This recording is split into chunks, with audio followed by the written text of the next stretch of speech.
Hey there, One Up Indie here, playing Gravity Storm and having some game design mini discussions, hopefully with you guys. So if you got some good feedback for the game, please let me and the developer know, because this is just, trying to help and, playing the games, giving it some extra eyes and maybe some feedback which could definitely improve the game. The game already is pretty dope, so the more you play, the better it actually gets, which is kind of a nice thing. Not a lot of games actually can pull that off, to be honest.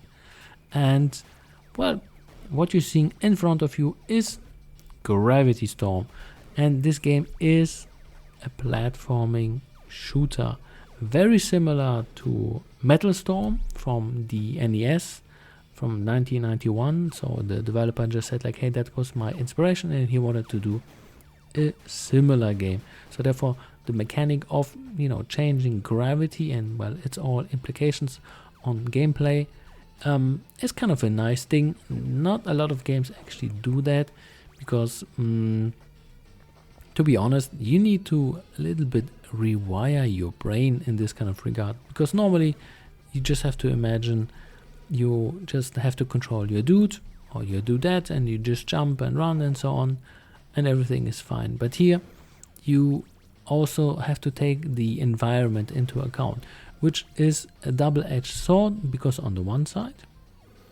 you can use it for cheesing and destroying enemies and for traversal, and sometimes you have to use it just to get further.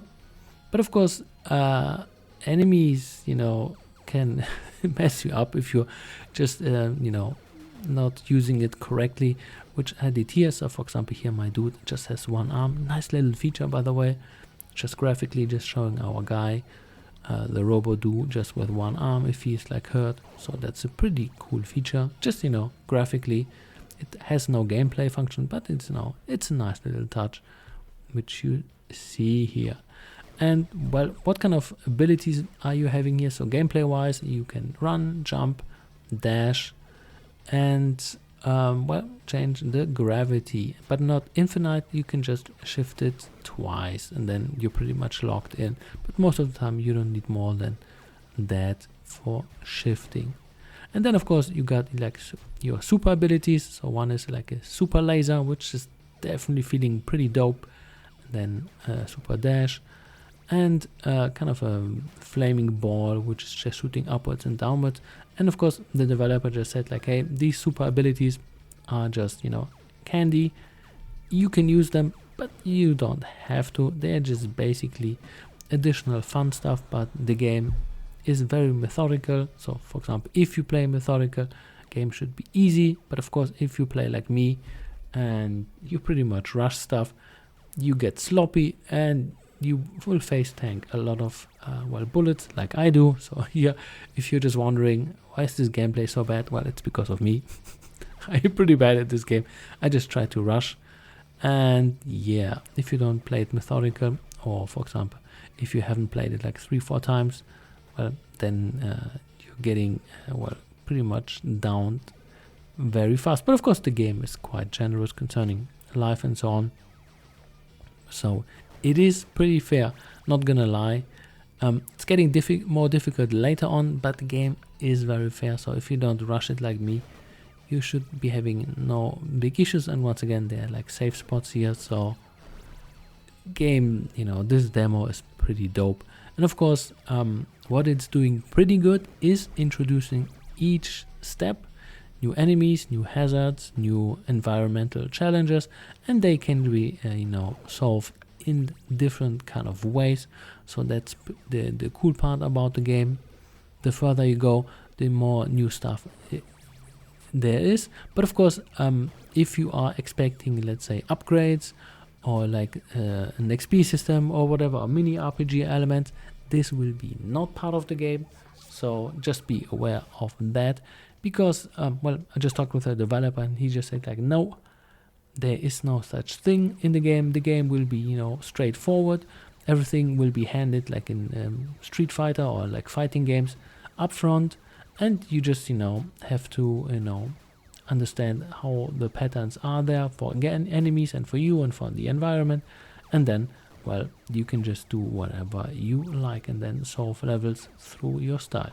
And then, for example, if you are like me, I'm just getting here completely annihilated by the enemy, which shouldn't be too difficult, but I'm, used to jumping over things and dodge rolling, and that game doesn't play by those rules. So you need to, use your gravity shifting mechanic, and then the game is pretty easy. So for example, here, this is my third attempt, and once you get the hang of it, the boss is, that's not a pushover, but it's pretty easy to beat, so it's pretty nice. And of course you can face tank quite a lot. So here, for speedrunners and people who just want a little bit more, that could be interesting also, because the game is very fair in, well, its aspects of the level design and so on, of course, of the enemies and so on. So what else could I say about the game? So once again, graphically it looks pretty neat.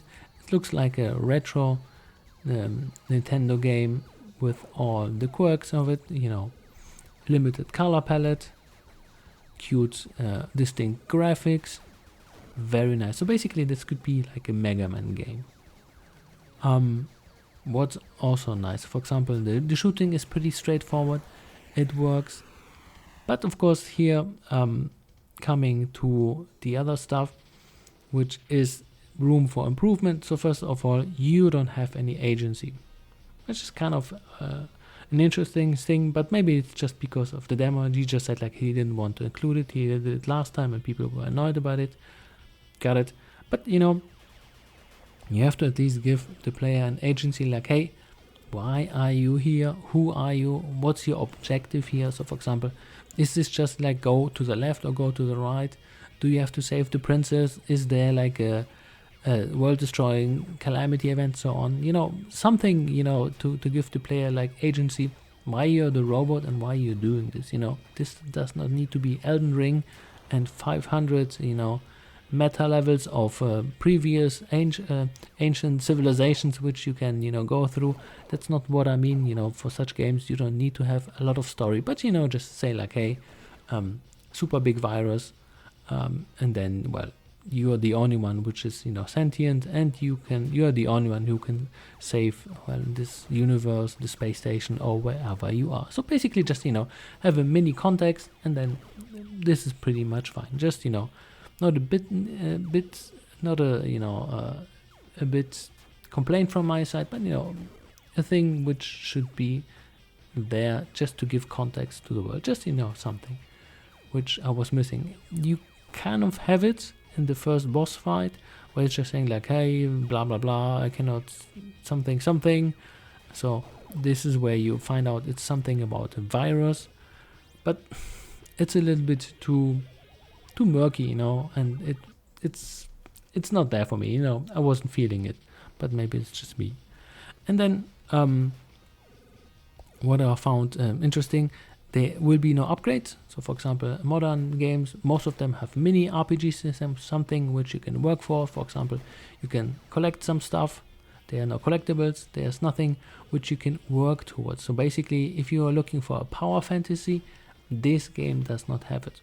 It's basically a very straightforward platformer with interesting mechanics, and well, if you want to go for score hunting, that's pretty much it. And this is where that goes. So for example, your score is not valid for, I don't know, getting some upgrades. I talked with him, maybe he will add just something which you can get, like HP, or maybe more energy for your super weapons or so on.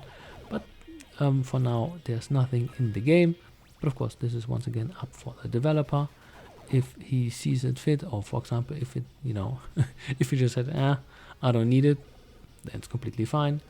But for me, in modern games, that kind of is standard, just to add at least something of a progression, so the player feels in level 10 a little bit more powerful than at level 0, just to have a mini progression here, and that would do great wonders. But once again, up for the developer.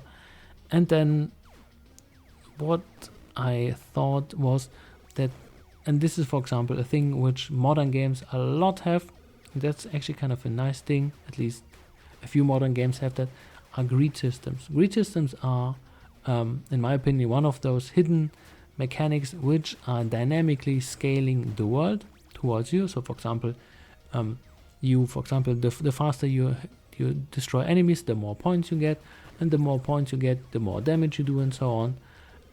Something like this, so you can like kind of speed run, but of course if you get one hit, the bonus is gone, or something like this, you know, these little things which make life interesting, and then great players are getting, you know, rewarded with that. And then for example, if you are having trouble and so on, you can play slow and methodical, which is also fine.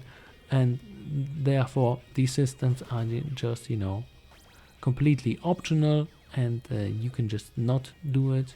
Or for example, enemies get harder if you just collect too many things, something like this, you know, just to have some additional thing.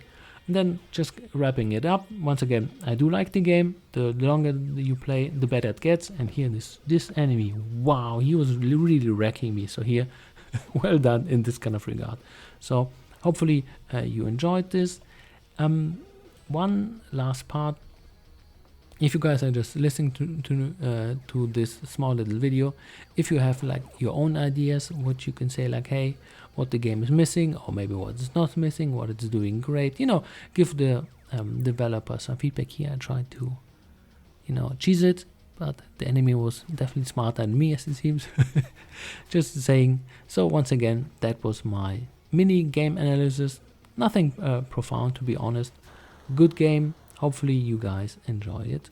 Also, have a good one. One up indie.